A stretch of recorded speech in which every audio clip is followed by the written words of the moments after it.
So I made a video yesterday about immigrants, and a lot of people reached out to me telling me how their phones got somebody they know into trouble, and gave me more details about how some of these things happen. So I'm going to give you gist here, and the reason I'm making this video is so that you don't travel to another country and enter problem. Many people have gone to jail out of simple common mistakes. So watch this video till end. So click this share button if you're watching this video now, and click this plus sign to follow me, so that when next time I make a new video, you will get it. So I'm going to give you the full gist with some examples. So here's what happens in some countries. In all countries of, not all, in many countries of the world, it is illegal to have a sexual discussion with somebody under the age of 18. It attracts serious prison sentence, okay? Except in some countries if the two people chatting are under 18, okay? So some people will travel from Africa, like Nigeria, and go to a foreign country, and out of loneliness they will start chatting with some people. So as they are chatting with a lady on the internet, they ask the lady how old she is. The lady will say she is 22, 23. So this guy will now feel relaxed and continue the chat. After a month or two of chatting, the lady will now invite the guy to come to her place.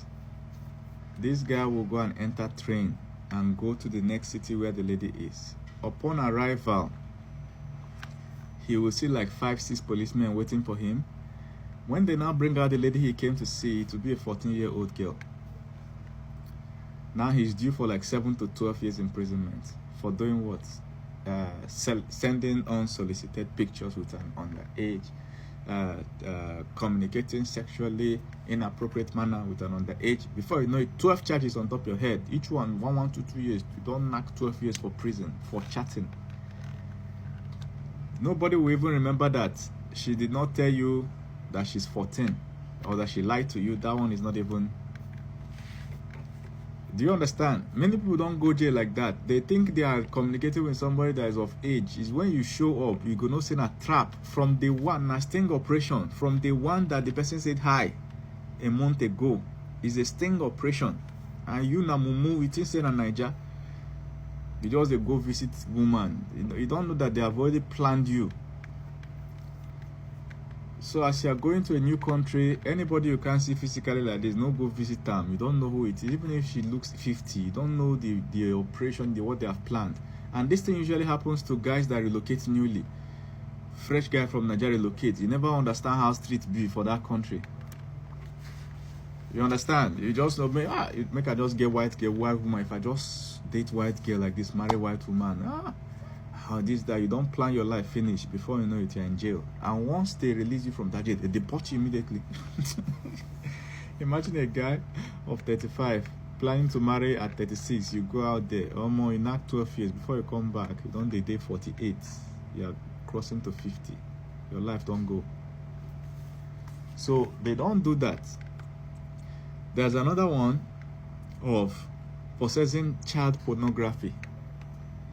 You know, almost all countries in the world are against child pornography, but the way they go about it is different per country.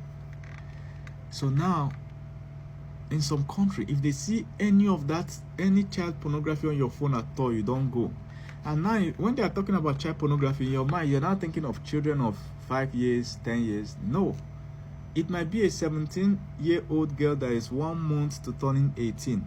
She looks like a full-grown human being. Let me give you an example of what somebody told me that happened.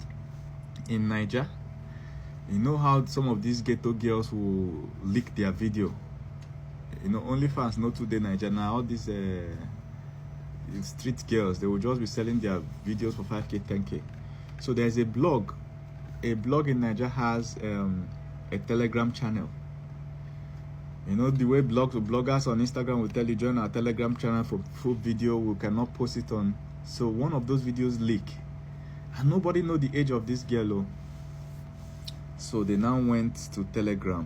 This guy now joined the Telegram group where they are posting normal regular news. But on that day, the news that happened was that the video leaked. So he now went there and viewed the video without knowing the age of the girl now. As my guy traveled, in no reach 3 weeks he traveled. I don't know where they were checking. They now search his phone. Or more. Inside the Telegram, they found that video. Investigation. Bam, child pornography. Or more. You are looking at 10 to 20 years imprisonment. 10 to 20 years imprisonment. That is, some countries are so strict that if somebody sends you such a video and you view it, you don't enter, you have to report to the police immediately. If you just view it, say that my guy mistakenly sent me this, that. Once there's evidence that there was such a sending, you don't go. You must report it. People have gone to jail. Now, all these things we say in Nigeria, we don't have freedom of speech, we don't have freedom of speech. If they tell you how many people in the UK that have been arrested for posting something on social media per year, it's in thousands. Some things where you go post online for Nigeria and nothing will happen. In Nigeria, you just type, the president is this, that. Nothing will happen. If you go to UK where you think is free and there, you go type rubbish, you don't go. They will just knock your door. Back. You think you're anonymous on the internet because you're using a fake username.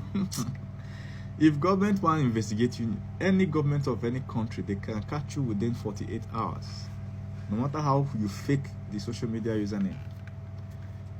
So if you go to some certain countries, don't involve yourself in politics. There was a man that was preaching in a university, and the black woman was a professor in that university. So she came to interrupt the man's preaching. As per se, the man, they preached about Jesus. So she now interrupted and started saying that she herself, she did abortion, that abortion is good, and that they fired the girl. This is a woman who has reached the height of her career at a young age. She's a professor at a very young age. She's going to her regular work. Devil carry am, she go involve herself in a debate. You know how they stand at the corner of universities abroad and they will put camera and be debating? She now involved. What she now said in that debate cost her career. So all this one, you'll be walking on the street, somebody will put microphone on your mouth and tell you how many genders are there at this controversial topic. You will just open your mouth, wow, and be saying what you know. At the end, they will take that video like this and use it against you in court. In some countries, any small argument, a gunfight, any small argument, they are shooting. Many Nigerians have died abroad because they were arguing with somebody thinking it's Nigeria, that you will do like this. At the end, you will not really fight. You will go abroad. Small disagreement, they don't come out gun like this. You don't go. End of your journey. So in some countries, you know how things be. You don't argue. There are countries that no matter what the citizen of that country does to you, if you go to police will always favor the citizen. There are countries where somebody will be serving as a house help, and then what you'll notice is that they will now have an issue with the madam of the house. The madam will throw her from the window. She will fall with serious injuries. When they go to police will still support the madam. I know a story like that, one that was coming back in a flight. So when I entered the connecting flight, I met other Nigerians from other countries. I now saw a girl that was dressed as if she was working in the kitchen, like, you know, she was cleaning the floor. I was like, how are you taking such a long flight, 16-hour flight, and you are dressed like this? Where's your bag? She don't even get anything. No bag, no phone, no nothing. And she was telling me that her senior sister is still trapped, that she escaped. Her senior sister is still trapped. That her senior sister could not escape with her because they threw her down from upstairs. She was having issue with the madam. The Oga now came back and carried her like this from the window, threw her out. So she fell, she had broken ribs, broken bones and everything. So she still, as a house help in that house, she was now cleaning some things. That thing happened like 2 weeks before that flight. She was now packaging. So she now saw where they hid her passport, because once you visit that country, the person that you are working for will take your passport and seize it, so you can't run away. No matter what thing you go through, you can't run away. So they now hid her passport. So as she was doing some cleaning, she was able to get the key to the lock and unlocked it and took her passport and ran away immediately. The small money in her hand, she used it to